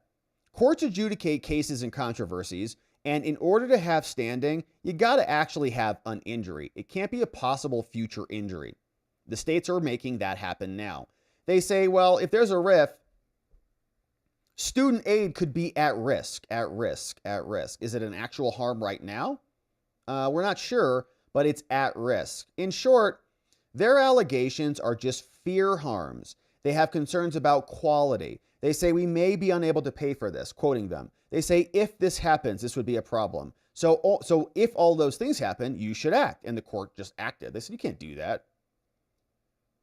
The department is not closed. And fear and uncertainty is not standing. They offer only rank speculation. We've got 2,000 employees left. We can do our job. Those were extra people who were bloated and unnecessary. And now the actual effects are very small. They say, well, there could be delays in connecting to a live help desk agent, okay? Or that there's severe staffing restraints, so no one's going to answer the phone. But to the extent that those are harms at all, they come nowhere close to establishing that a RIF caused those processing delays, and so they can't create causation there, and there's nothing that this court can do to redress their claims. And so, big long filing here. Let's fast forward through the end. The district court said a bunch of things, but they're wrong, and so this court's intervention is absolutely necessary. So this case warrants your review, Supreme Court, and so we ask here for a stay. They're requiring the department to reinstate employees, and this is causing needless chaos and confusion. An administrative stay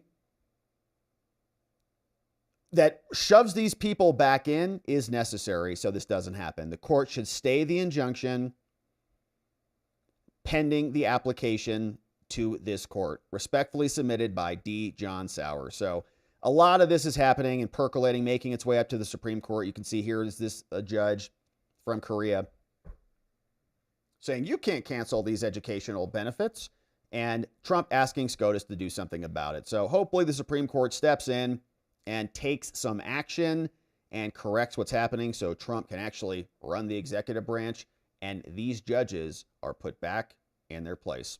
All right, my beautiful friends. So what a great stream it has been. Happy Friday. It's Papusa Friday. Hopefully you're going to be indulging in some extra papusas today to celebrate Kilmar's return back to America, now being charged with 2 counts, felonies in Nashville Division in Tennessee.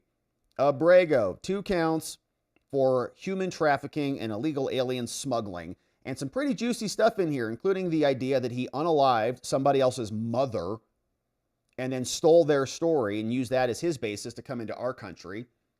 The thesis also that he's shoving kids down on floorboards so that he can pack them in like sardines into our country. Kilmar also has a history of abusing women, including his own wife. Apparently also other illegal aliens also being abused. And the Democrats love this dude. So we read through the indictment. We read through the even juicier motion to maintain his pretrial detention, which was a nice filing from the DOJ. And we've also seen that they've now notified the other hysterical judge in Maryland that they're in total compliance with her little order. So Kilmar's back in America, just like you wanted. ACLU lawyers can go visit him all they want. Van Hollen can go hang out in the jail with him all night long. So that can happen. Now, we also then talked about SCOTUS, this Department of Education application to the Supreme Court, waiting to see what they do on that, whether Trump can fire 1,400 people or not will be yet to be seen once SCOTUS acts. And I think ultimately he's going to win that one too. But now, my friends, it is time to hear from you. And thank you for being here. Happy Friday. I hope your week has been amazing. And I hope you accomplished every single thing you set your mind to. And I appreciate your support. Thanks for supporting the show. Thanks for becoming members. We had a great members only stream this morning. We're going to have a great members only stream tomorrow morning on Saturday. We love our Saturday streams. But members, 1 hour earlier tomorrow, your boy's going to hit the road. We're going to Sedona, Arizona tomorrow. I know many of you have been there. Beautiful place. We're going to get outside, get some nature. And so we're going to do a stream a little early and then hit the road. So members, 8 a.m. Pacific, 11 noon Eastern, Saturday show tomorrow. And we're planning on, tentatively, because astronomers don't plan, but we're planning on tentatively an astronomy stream on Sunday. So if the skies are open, we're planning on an astronomy stream on Sunday, but we'll probably just do that at the lodge. Won't do that on the main channels. So if you want to join us for that, check out watcherlodge.com. Watcherlodge.com. We'll probably post it over there because there's a nice little Zoom kind of group community thing over there. So that might be happening on Sunday as well. And don't need to be a member for that. Just come over, make an account on the lodge, and we'll see you there. All right, so my friends, thank you for these donos and for supporting our work here. We got Dona and John clipping for us, saying it's time to do the Friday dance. Oonts, oonts, papusa, papusa, papusa. Hey, what's up? Rub some dirt on it. Galaxy Whirlpool, who is Whirlpool Galaxy, who may or may not be joining us on the astronomy stream, says, hey, Rob, let John McGarvey know that treadmill can be part of your leg day routine. We all know how you use your treadmill constantly. And I think this is a little bit of a needle. All right, that's it, Whirlpool. Astronomy Day's canceled. Just kidding. See you then. What's up, 1917 Beamer? Norm Eisen is going after Elon. Norm Eisen is he? Oh, that's good. Well, Norm Eisen is a very bad man, in my opinion. And hopefully that ignites Elon to look into his background. Milo Phone Bill. Oh, yeah. Hey, happy Papusa Friday to you, Milo Phone Bill. My bones told me that Kilmar's truck and boat were probably not bought with sheet metal apprentice wages. Such a good point, Milo. Yeah, he had some nice stuff, didn't he? Where do they come from? Union work? Hard union work? Just breaking his back out there, bending steel? Yeah. I don't think so. We think he was making $1,000 a week smuggling illegals and probably trafficking guns and drugs. Hey, Greg Lear, I made it to Diamond member thanks to Michael Sussman, or I would not have found this community. Greg Lear, we appreciate you. Thanks for being over on Locals for so long, my man. We appreciate you being here. Michael Sussman, yeah, that was a total scandal. Kash Patel talked about that today in that Epstein mop-up interview with Joe Rogan, which was curious. So, yeah, I noticed that. Michael Sussman, he took a lot of that evidence into the FBI and then took it to the media and then got charged with a crime in John Durham's little whatever that was. And then nothing happened to him, just like nothing happened to anyone else. Weird. Hey, thanks, Greg Lear. Lenny Malley, like, share, and subscribe to this channel. Share on all social media platforms. God bless you all, please and thank you. Thank you, Lenny. Why is this tripping out? Here, my camera, my display feels like it's freezing up. All right, I have to diagnose that. Any OBS people know why your desktop would be freezing like that? What's going on? Why is it doing that? OBS, Streamlabs, OBS on a Mac. Anyone have any ideas? It hasn't been doing that since we've been using it, just today. I got to reboot. All right, I'm keeping my eye on it. So, Deluxe Knight, what's up? Trump's big, beautiful bill has $1.7 trillion over 10 years in taxpayer savings. He also posted on Truth yesterday, the tariffs are going to pay $2.7 trillion on our national debt. So we're talking about $4.4 trillion debt and savings. Doge only found $180 billion. Definitely not trillion from Deluxe Knight. Yeah, the numbers are just, it's kind of whatever. Who the hell knows? I don't think anybody knows. Everybody's just making it up. And we're going to get a bill one way or the other. Hey, what's up? Baby's in the house. Martha Crawford. What's up, Martha? Teacher here.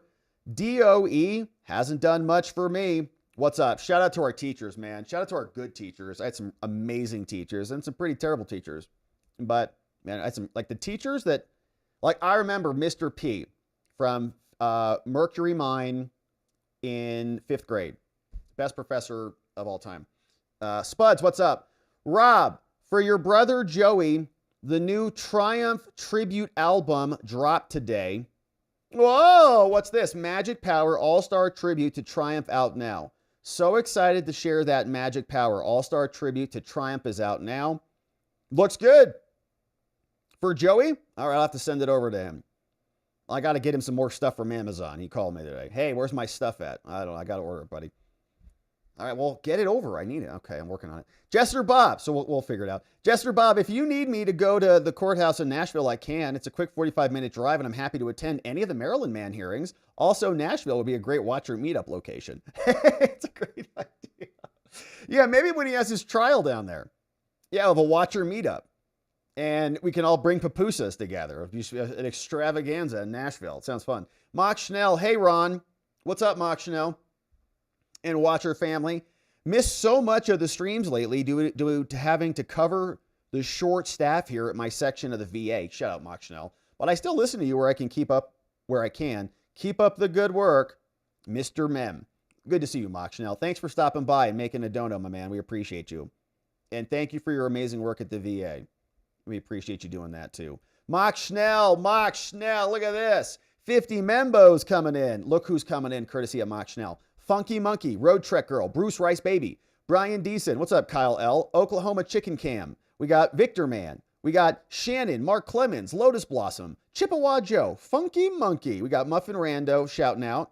Kevin, Ron, CXLD Brand, TPJ, Surfing Bird, Sherry Dawson, Becky Bridges, TJ, Old Soldier, Sean Romero, SV Vintage, Sandra Sanders, Yo Rick, Laura Blackman, MR, Epstein Slayer is here, Sharon Lynn, Subscribe Butter, Julia Spradlin, Michelle, Nug Dog, Alyssa Grotkin, Aaron Betancourt, John Matthew, A. Brenda Robert, Cynthia Unity, Joseph Hot Pocket, Dexter and Friends, Dwight Henderson, what's up, Scott Campbell, Big Boss Man, Last of Yahoos, Mercy Bells, Cheryl G, Victoria Greenfield, Lincoln, Mark Ramsey, and Joe Mitchell, all gifted membos, courtesy of Mock Schnell. Mock Schnell, thank you for doing that, my man. 50 new membos, welcome aboard. Grab the members only stream from this morning. It was a ton of fun. And join us tomorrow on Saturday. Knox Bierman, hey, TGIF all. We talked a lot about the Trump Elon stuff this morning too. So yeah. This Kilmar news, says Knox, defense attorney in Texas, made me actually laugh out loud. Yep, he's coming back to the USA, all right. Be careful what you wish for, bro. Yeah, seriously. Yeah, and it's like stacking 10 on 10 on 10 on 10. And Tennessee is not, I don't know how their jury's going to vote. Knox says, now someone needs to investigate his wife for GoFundMe fraud. Yeah, what was that? He's an innocent pupusa maker who just made his way to America. He's just trafficking thousands of people into our country. Got it. Good to see you, Knox. Deluxe Night. Hey, we need to be calling, texting, and emailing our senators and Congress members to push the big, beautiful bill through. Stop postponing this like scared little children, says Deluxe Night. Deluxe Night's a farmer, man, makes our food. So that's a real strong endorsement from Deluxe Night. I think it's ultimately going to go through. Doan Burrill, what's up, Doan? Hey, how big a dent in Van Hollen's career is this? I don't know. I mean, the Van Hollen thing is weird. I think there's something more to that. Like, it's political suicide. Like, why would you go down there unless your district is just like, it's like a huge issue for you, but even the risk of that, like, why would you go down there and risk that, like, knowing that this is a possibility? I don't know. I think like there's something more to it. So I think that the visit to Kilmar was just a cover for something. Becky Hames, what's up, Becky? Thank you for becoming a member. We appreciate you supporting our work. Doan is here. Who fooled the Dems into adopting Kilmar anyway? I think they're kind of a victim of their own side. Like the ACLU kept saying, he was a resident and a Maryland man, wrongfully deported to El Salvador. He's a good person. And they just oversold it. And it's not true. And I think if you look into that, like that's why all their names are now pseudo-anonymous. Like OCG and JGG. Who are these people? They're a bunch of Kilmars. What's up, Muffin Rando? Charge the girlfriend as an accessory now? Yeah, I'll be curious to see what she knew and when. I think she's kind of also just like along for the ride. I saw an interview where she was asked, hey, you said that Kilmar beat you twice. Anything to say about that? She's like, ugh. And I think the interview ended. Will Crump arrived late. Is this monster being brought back? Yeah, but he's being charged with 2 crimes, with 10 years of charge, and there's about 1,000 different charges for different aliens, or different, victims, essentially. So, yeah. but on conditions. Curtis Bartle, TGIF, everyone. Great to see you, Curtis. 35 months, Curtis. Good Lord, man. That's coming up on 3 years. That's a long time. We've been together for a long time. Thank you, Curtis, for supporting us all that time. We've seen some stuff together. Doan, big shout outs to Justice for getting Kilmar's co-conspirators to talk, but now the co-conspirators' families are part of the witness protection program too. Yeah. Who are those co-conspirators, man? They all sang like little birdies. Good to see you, Doan. Thank you, Doan. Felix de la Cruz. I am one old guy's opinions. I can't do super chat, so I will do it here on Rumble. One old guy. I wonder why that is. I told you when this all started with Kilmar that the evidence was all there about Kilmar. One old guy says, the government did not show all their cards to begin with until all the cards of the libs put all their cards on the table. They got played. Every rep in Senate or media were all exposed. Now the district court got some big fat egg on their faces. The government planned this well. No, all the other illegal aliens records will be uncovered to the public. Will some of these cases be dropped to save face? Like the ACLU cases, I think is what you're asking about, Felix. Yeah, I think it's they definitely are caught. I mean, there were other, even reps that just went down there. They were screaming about this for a long time. This old guy. So if this doesn't get Kilmar moved back to CCOT where he belongs, nothing will. Yeah, well, I mean, he might be in American custody for quite a while.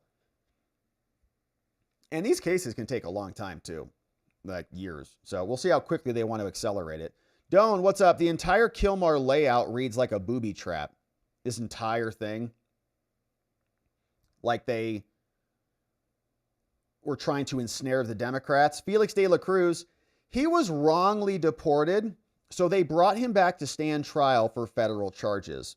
Now he will be an inmate, man, of the federal prison system. Indeed. King of Biltong is here, reminding you about that delicious snack that boasts nearly 50% protein, B12, creatine, and more. Biltong USA. Code Robert at checkout to save some money. What's up, Doan? Did Maxine Dexter come back with Kilmar?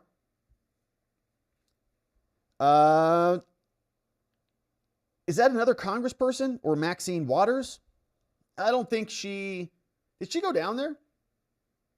I don't know. I remember a couple reps did.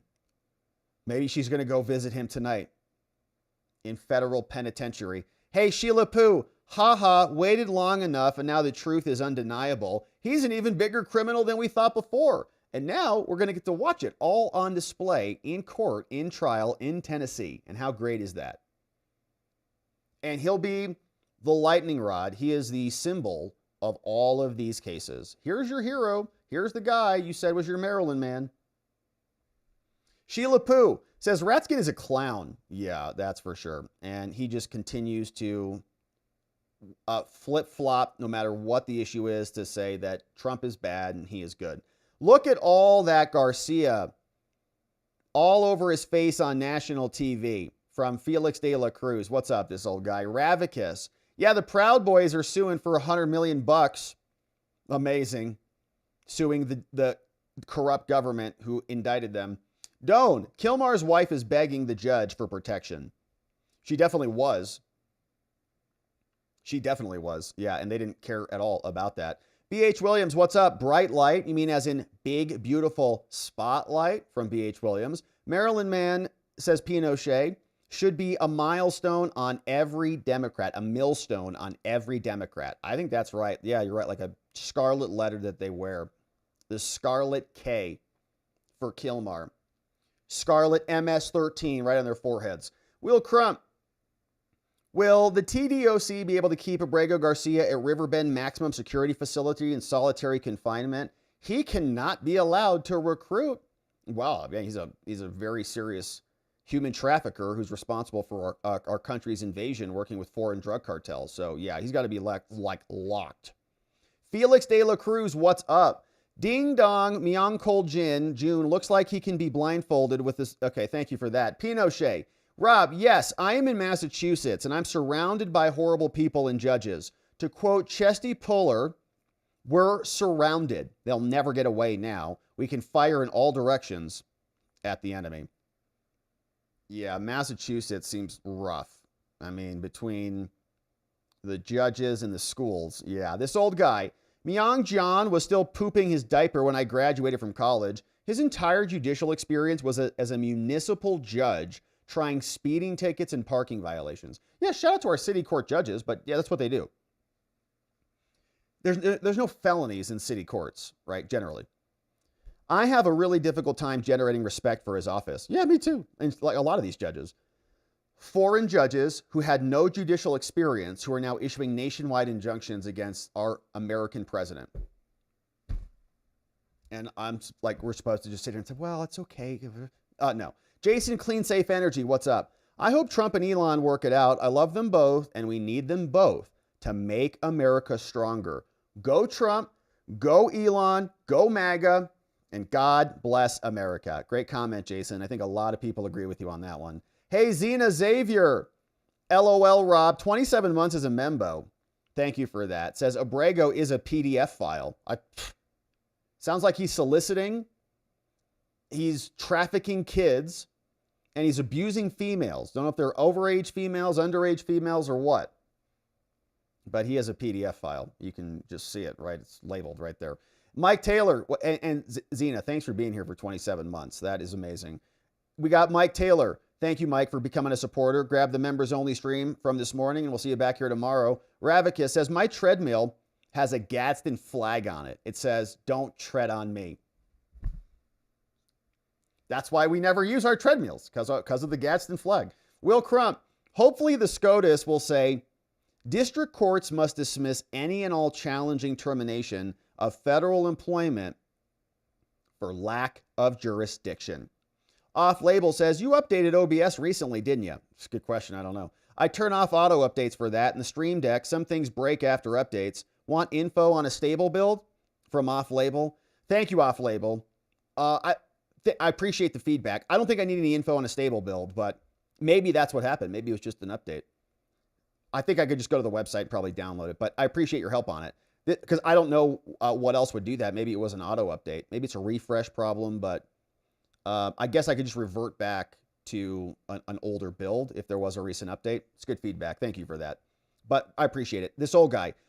Facilitated, definition, helped, assisted, indicted. Facilitated, helped, assisted, indicted. Rub some dirt on it. Says, I'm all in on the astrophotography stream at the lodge on Sunday night. As always, Blood Moon, I'm here for you. I'll do anything I can to make your stream a success so there are no unfortunate calls for a nickname change. June 10th, 2025, we're going to have a strawberry moon.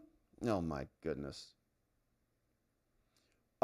This is Whirlpool Galaxy. He takes some amazing pictures. All right, so we're planning on it tentatively on Sunday. Hey, the town crier. He's going to be pardoned by the next admin and released into the country and celebrated thanks to Trump's weakness. That's interesting. Yeah, that could be a real possibility. That could be. Jerry Swoboda, what's up? Now, he's still going to be an illegal, but maybe they'd give him like a better visa or something.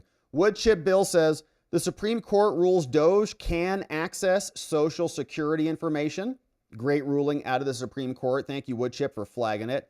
NTX Nancy, 1 month as a membo, says, and MS-13 has presence in Maryland. That's the rub.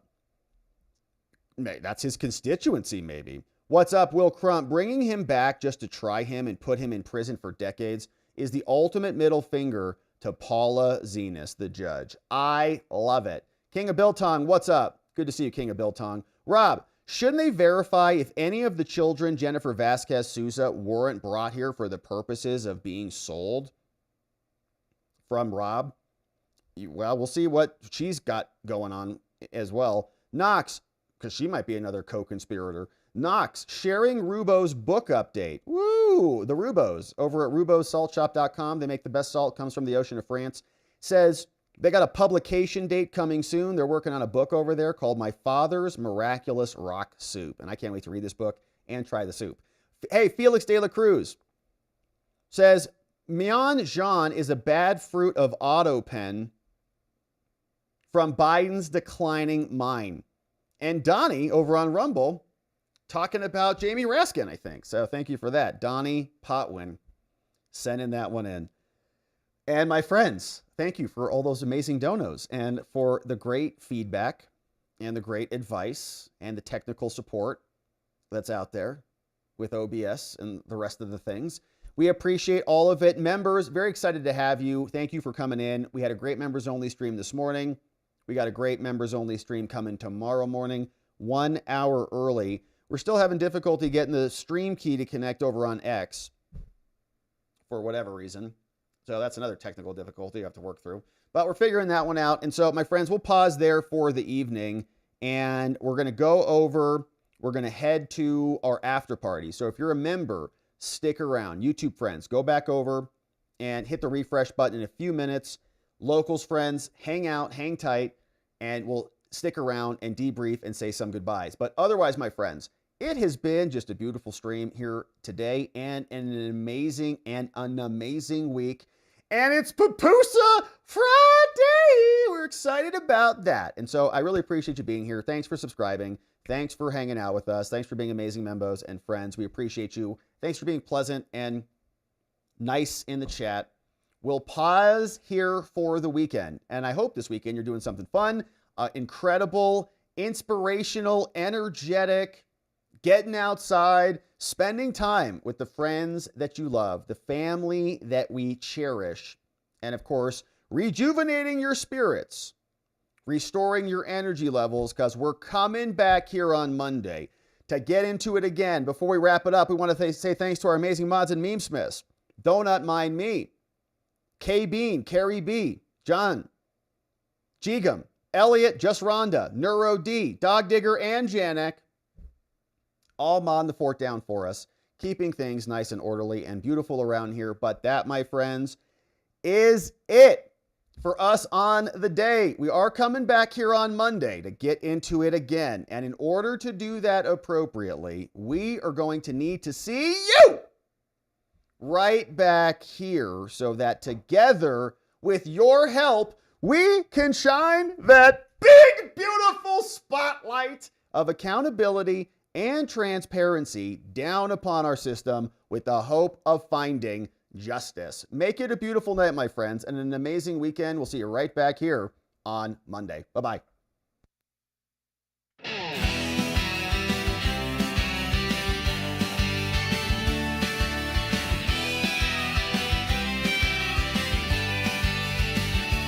Thanks for watching, my beautiful friends. Now it's that time where the stream must end. You brought the heat with every chat and line. Together we expose corruption. One more time we dove in the truth where the media hides. Lit up the lies with receipts on all sides. The fight isn't over, but we made them sweat. We ain't done yet, no, not just yet. Because together we are watching the watchers. Truth on our side. Watching the watchers, we won't be denied. Watching the watchers, eyes open wide. Fighting for freedom with nothing to hide.